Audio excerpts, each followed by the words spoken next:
What would you do if a Bigfoot tribe appeared at your cabin door in the dead of night, and in their arms lay a dying elder, bruised, broken, and barely breathing? John never imagined he would see anything like this. He had heard the stories, tales of massive, mysterious creatures lurking in the forest, but he never believed them. And now here they were, 5 enormous silhouettes stepping into his clearing, the elder cradled between them, eyes half closed, trembling with pain. The tribe's deep, mournful rumbles filled the night air, a sound heavy with desperation and grief. Their expression, or what he could read from their massive faces, spoke volumes. They needed help. The elder was dying. The tribe was silently begging. Against all odds, against every fear he had ever felt, John took a trembling step forward, knowing he could not turn them away. He had to try. Late evening settled over John's remote cabin, deep in the heart of the Pacific Northwest. The wind whispered through towering pines, and the fading light cast long, wavering shadows across the moss-covered ground. Suddenly, a series of heavy thuds broke the silence, echoing through the trees. John stiffened, setting down the firewood he had been stacking. The sounds were deliberate, heavy, too rhythmic to be any ordinary animal. The forest around him seemed to hold its breath. Birds had vanished, even the wind softened as if in awe. Then, emerging from the shadows, John saw them. 5 massive figures moving with surprising care, each one colossal and covered in dark, shaggy fur. Between 2 of the males, cradled carefully, was an elder, its enormous frame slumped, fur matted with mud and dried blood, breathing shallow and ragged. John's heart pounded. The tribe did not charge or roar. There was no aggression, only an unmistakable desperation in the way they carried their elder. A smaller, younger female moved beside them, her deep rumbling hum resonating through the night. She stopped at the edge of the clearing and gestured toward John's cabin, her eyes pleading in a way he could somehow understand. Frozen in shock, John's mind raced. This was real. They were here for him. The elder was dying, and the tribe needed help. Against every instinct, he stepped forward. He couldn't turn them away. John's heart hammered as he stepped closer, each footfall careful and deliberate. The elder lay slumped between the 2 massive males, his chest rising and falling with shallow, labored breaths. Bruises darkened his fur, smeared with dried blood and dirt from some unseen struggle, and one of his enormous arms dangled unnaturally at his side. John could see the subtle movements of pain in his jaw and shoulders. He was barely holding on. Despite the shock, recognition flickered in John's mind. He had seen this elder many times, silently observing him from the forest edge during long hikes and lonely nights at the cabin. There was a quiet intelligence in his eyes, a presence that had always radiated calm authority. And now, seeing him so vulnerable, something deep within John stirred an urgent need to act. He slowly raised his hand toward the tribe, keeping his movements deliberate and non-threatening. "Bring him to the shed," John murmured, his voice low but firm, as if speaking a shared understanding. The males hesitated only for a heartbeat before carefully following his gesture, shifting their weight as they carried the elder toward the small attached shed, moving with a precision and reverence that spoke of desperation, trust, and hope.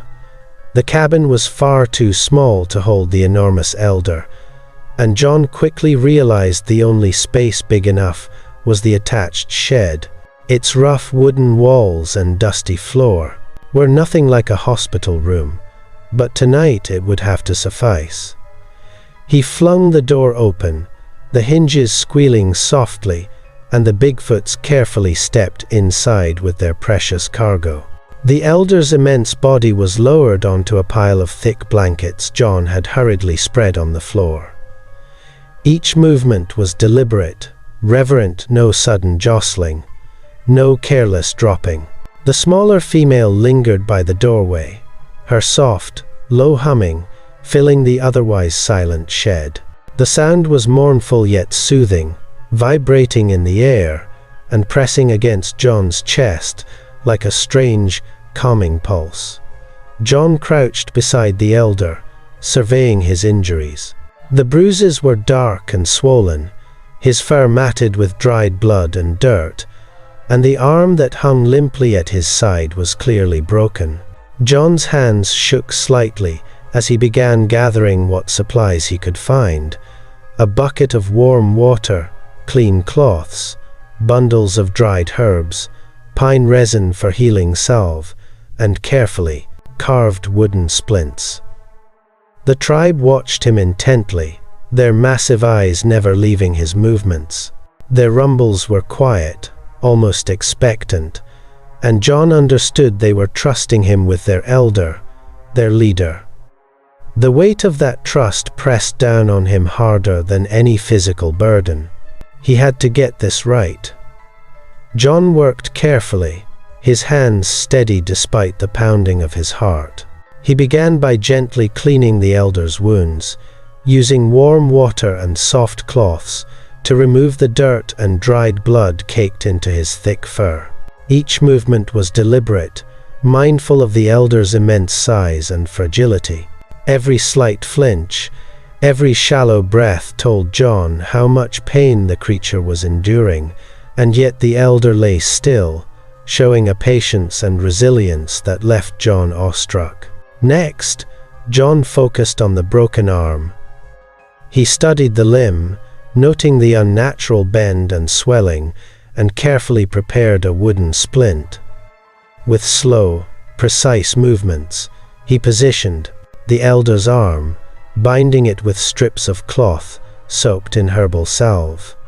The elder groaned softly, a deep, vibrating sound that reverberated through the shed, but he did not pull away or resist. Outside, the tribe responded almost immediately. A low, synchronized hum rolled through the night, a sound of empathy, sorrow, and silent encouragement that pressed against John's chest like a living presence. John felt the weight of their trust. These were enormous, powerful creatures, capable of destroying him in an instant, yet they had placed their elder in his care. Every careful touch, every check of a wound or bandage, carried the weight of that responsibility. Hours passed. He worked tirelessly, wiping sweat from his brow, adjusting splints, applying herbal salves, and murmuring soft, steady words to calm the elder. By the faint glow of a lantern, John watched the elder's breathing slowly steady. The rumbles from outside softened, almost like sighs of relief. For the first time in what felt like an eternity, he allowed himself a brief moment of hope. The night was long, but John had done all he could. The elder was still alive, and for now, that was everything. As John continued tending the elder through the night, his mind drifted back to memories that now felt startlingly vivid. He remembered one quiet afternoon years ago, hiking near the riverbank, when he had glimpsed the elder guiding a small group of juveniles across the rushing water. The elder's enormous hands gently steadied the younger Bigfoots, each movement precise and patient, and John had watched from a safe distance, amazed at the intelligence and care radiating from the creature. Another memory surfaced, one that always stayed with him. A pile of fresh berries had appeared near the edge of his cabin one morning, laid out with a quiet, deliberate order. He had understood then that it was a gesture of peace, an offering of trust from the elder. At the time, he had smiled, thinking it a lucky coincidence. But now, seeing the same elder lying injured before him, the meaning felt profound and almost sacred. Over the years, John had often felt the elder's presence watching him silently from the forest, sometimes across the fields, sometimes from the tree line. There had always been no threat, only observation, as if the elder had silently acknowledged his existence and respected it. Now, lying on the blankets and breathing shallowly, the elder embodied all those memories. Every moment of patience, every gesture of care, every silent encounter over the years reinforced John's determination. He could not abandon him. He would see this through, no matter the risk. The weight of responsibility pressed heavily on John, but it steeled him. The elder's life depended on him, and he would not fail. The first light of dawn crept through the cracks in the shed's wooden walls, casting thin, golden streaks across the blankets where the elder lay. The air was cool and damp, carrying the faint scent of pine and earth from outside. John felt a flicker of hope as he noticed the elders, breathing shallow and labored hours ago, now steadying, the rise and fall of his chest more regular, more assured. Slowly, the elder's massive eyes opened, clouded at first, but gradually focusing. They locked on John, and for a brief moment, the world outside the shed seemed to vanish. The intensity in those ancient eyes was humbling, a mixture of recognition, relief, and quiet gratitude. John felt a lump in his throat as the elder lifted one enormous hand, resting it carefully on his wrist. The simple gesture carried more meaning than words ever could. A silent thank you, a bond reaffirmed in the stillness of dawn. Outside, the tribe's low hums shifted subtly. The tense vibrations that had filled the night softened, almost like a collective sigh of relief. Their movements slowed, eyes no longer wide with desperation, but steady and watchful, as if acknowledging that the elder was out of immediate danger. John exhaled, tension easing from his shoulders for the first time in hours. The night had been long, exhausting, and emotionally raw, but this moment, this fragile, quiet improvement, felt like a victory. Hope had returned to the shed. The elder's chest rose and fell with steady breaths, but every so often, a deep, resonant rumble escaped him, vibrating through the shed like a low drumbeat. John knelt beside him, listening intently, trying to interpret the sounds. There was meaning there, subtle, layered, and almost musical. Gratitude, he realized first, a profound thankfulness for the care he had received. Concern, too, woven through the tones, as though the elder worried for the well-being of those around him, including the humans who had unexpectedly entered their world. Then, beneath it all, John sensed something more, an undertone of farewell. The elder's massive head tilted slightly toward the forest, his gaze lingering on the shadows between the trees where the rest of the tribe waited. John's chest tightened. He understood, with a sudden clarity, that the elder might be nearing the end of his life. And in that knowledge came the understanding that he wished to spend whatever time remained in the familiar embrace of the forest, among his kin, rather than confined within the shed's walls. John's hand gently rested atop the elder's massive one. He whispered softly, words meant more for himself than for the creature. "I understand. I'll help you." The elder's eyes blinked slowly, acknowledging him, a silent pact forming between man and creature. The room was still, save for the elder's slow breaths and the faint hums of the waiting tribe outside, a shared understanding passing quietly between two very different species. The elder shifted slightly, his massive hand trembling as he lifted it weakly toward the shed's open door. His eyes, heavy with age and pain, met John's, conveying a message that needed no words. John's heart clenched as he realized what the elder was asking. He wished to be carried outside, to spend whatever precious moments remained surrounded by the forest he had called home for so long. John knelt beside him and whispered gently, "I understand. I'll help you." The elder's gaze lingered for a moment, a faint rumble of acknowledgement vibrating through the air. John turned to the waiting tribe and gestured toward the clearing beyond the shed, trying to communicate the elder's silent request. The males understood immediately. Their massive forms shifted into position, careful not to jostle their fragile leader. Together, they lifted the elder with astonishing precision and reverence. Despite the sheer weight of his enormous body, they moved with slow, deliberate care, ensuring each step was steady and secure. John followed alongside, hand supporting the elder's broad shoulder, feeling the faint pulse of life beneath the fur and the subtle tremors that spoke of lingering pain. The clearing beyond the shed grew brighter as the first light of morning filtered through the trees. The tribe moved with purpose, carrying their elder into the soft glow, while John stayed close, silently promising that he would remain by his side. In that moment, man and creature shared a fragile, unspoken trust, one born of desperation, compassion, and mutual understanding. The clearing was bathed in the soft, golden light of morning, the forest around it still and reverent. The Bigfoot tribe arranged themselves in a wide circle, enclosing the elder in the center. Their massive forms loomed over the dewy grass, fur glistening faintly in the early light.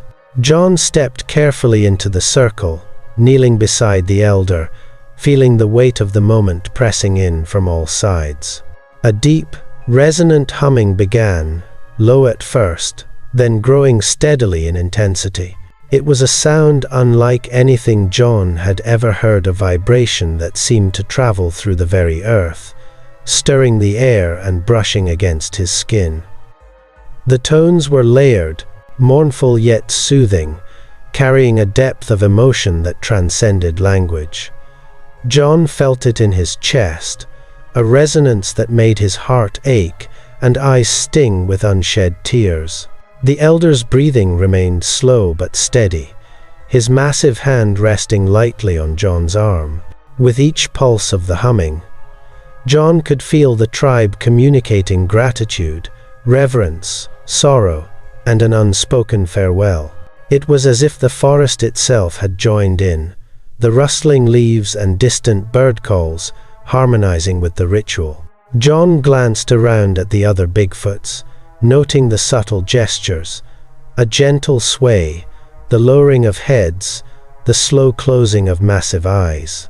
Every movement spoke of devotion and love for their elder, a bond older than John could comprehend. Despite the enormity of their size and strength, there was a delicate care in every motion, an almost sacred tenderness. Time seemed suspended. John held the elder's hand, whispering softly, though he knew words were not needed. The vibrations of the humming coursed through him, connecting him to the tribe, to the elder, and to the forest itself. It was a ritual of life and death, of respect and farewell, a moment so profound that John felt both humbled and honored. In the hush between hums, he realized the depth of the bond he shared with these creatures. They were not just strangers, they were family in this fragile, fleeting instant. And as the ceremony continued, John understood that this morning would stay with him forever, etched in memory like the very rhythm of the earth itself. The deep humming of the tribe softened, fading into a quiet resonance that seemed to hang in the still morning air. John felt the elder's chest rise and fall more slowly, each breath shallower than the last. Time itself seemed to stretch, every second elongated by the weight of inevitability. The elder's massive eyes, once sharp and commanding, now held a softness, a final calm that radiated a profound acceptance. Slowly, they met John's gaze one last time, and in that quiet moment, a silent message passed between them. Gratitude, trust, and farewell. A low, tremulous rumble escaped, the young female, breaking the fragile stillness. It was a cry of sorrow, raw and aching, carrying across the clearing and piercing John's chest. He reached toward her instinctively, but she turned to the larger males, who immediately wrapped comforting arms around her broad shoulders, their deep, soothing rumbles blending with hers, a communal lament that spoke of love, respect, and loss. John's own throat tightened, tears welling as he knelt beside the elder. Despite the grief, he felt a strange peace. The elder was no longer struggling, no longer in pain. The final exhale came, soft and almost imperceptible, like the whisper of wind through the trees. A hush fell over the clearing, broken only by the gentle rustle of leaves and the faint hum of the tribe's mourning. Overwhelmed by emotion, John pressed his hand lightly against the elder's enormous one, feeling the lingering warmth and life that had once been so vibrant. The moment was both devastating and sacred, a profound reminder of the fragile beauty of connection, trust, and love, even across worlds so vastly different. The forest clearing was bathed in the soft glow of morning sunlight, the air still carrying the lingering vibrations of the tribe's mourning. The Bigfoots moved with solemn precision, forming a tight circle around the elder's massive form. With powerful yet gentle hands, they began to dig a grave in the soft earth, the soil yielding beneath their strength. Each movement was deliberate, careful, as if even the slightest misstep could dishonor their fallen leader. John knelt beside the grave, watching in awe as the tribe worked in quiet synchronization. The elder's body, once so commanding, was now being lowered with extraordinary care into the shallow earth. Thick blankets cushioned the descent, and the massive hands guided him gently, ensuring that no part of his enormous frame was harmed in the process. The ritual precision, the reverent silence, it was unlike anything John had ever witnessed.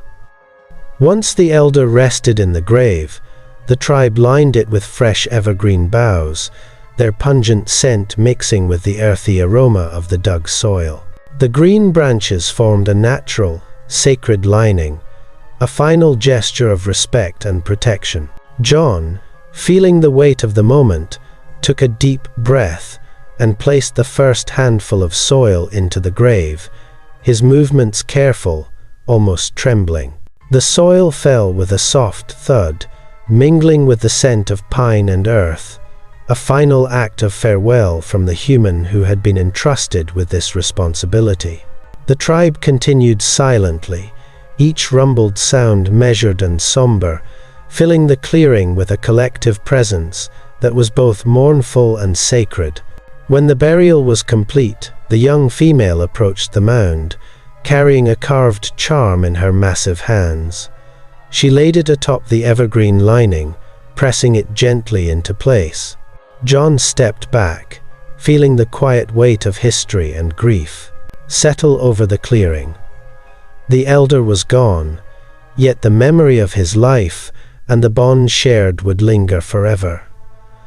The morning air was heavy with quiet reverence as the tribe lingered around the freshly filled grave. John remained kneeling at the edge of the clearing, his hands resting lightly on the soft earth, when the largest male stepped forward. His massive frame seemed almost taller than the surrounding trees, yet his movements were gentle, deliberate, filled with a solemn dignity. In his enormous hands, he carried something small and carefully wrapped in green leaves. John's eyes widened as the male knelt slightly, extending the bundle toward him. With careful fingers, John untied the leaves to reveal a wooden carving, a handprint, intricately etched and polished smooth over time. The lines and grooves mirrored those of the elder himself, unmistakable in their detail. John's breath caught. He realized that this was a gift from the elder, crafted long ago, meant as a symbol of trust and friendship between their worlds. It was more than a gesture, it was a bond, a tangible reminder that their connection had always existed, even across the vast differences of species and size. The tribe remained silent, their massive heads bowed in respect, eyes watching John intently as he cradled the wooden handprint. No words were spoken, none were needed. John felt the depth of their trust and the weight of their grief, understanding that this small object carried centuries of wisdom, loyalty, and memory. Slowly, one by one, the Bigfoots began to retreat, fading back into the forest from which they had come, leaving John with the gift and a profound sense of honor that would remain with him forever. One by one, the massive figures of the Bigfoot tribe began to move away from the clearing, their enormous forms melting into the shadows of the dense forest. Each step was careful, deliberate, as if even the act of leaving required reverence. The soft hums that had accompanied their mourning gradually faded, leaving only the whisper of wind through the pines and the occasional rustle of leaves underfoot. The young female lingered last, her dark eyes locking onto John's with an intensity that made his chest tighten. She raised a massive hand to her chest, then extended it outward toward him, a gesture that carried a profound message. "We remember you, and we are grateful." John nodded softly, his voice caught in his throat, emotions swelling as he realized the depth of their bond. With one final look, she turned and stepped into the shadows, vanishing among the trees. The clearing felt impossibly quiet now, yet the memory of her presence lingered, a silent testament to trust, loyalty, and shared grief. John stood alone at the freshly filled burial mound, the early morning sunlight casting a warm glow over the soft earth. The forest was quiet now, save for the gentle rustle of leaves and the distant calls of waking birds. He held the carved wooden handprint tightly in his hands, feeling its smooth grooves and the weight of meaning pressed into every line. It was more than wood, it was a symbol of trust, a bond forged across worlds, and a reminder of everything he had witnessed over the past night. He knelt briefly, placing the handprint atop the mound, and whispered softly, "Rest well, old friend." His voice barely carried, yet it felt as if the forest itself heard him. A distant, low rumble echoed through the trees, vibrating through the ground and into his chest. John looked up, recognizing it. Immediately the tribe's final farewell. A mix of sorrow, gratitude, and unspoken connection hung in the air. As the echoes faded, John remained for a long moment, breathing deeply, letting the silence settle around him. Though the elder was gone, his presence lingered in the mound, in the forest, and in the wooden handprint, forever a testament to trust, loyalty, and a fleeting yet profound connection between man and the mysterious tribe he would never forget.